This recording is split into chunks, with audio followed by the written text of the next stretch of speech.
ফজরে যান নাই, আল্লাহ বলেছে ফেরেশতাদেরকে থাক, লিখিস না, জোহরে আসবে।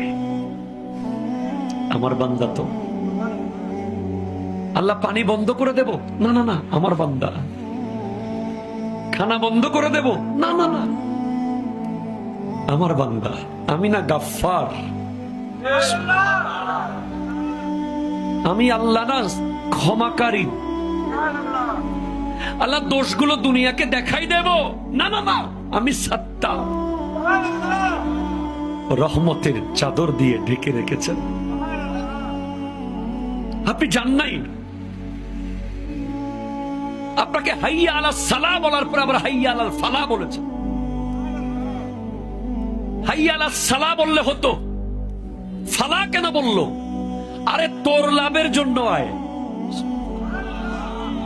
আমি আল্লাহকে তুই সিজদা করবি, লাভটা আমার হবে না, তোর হবে।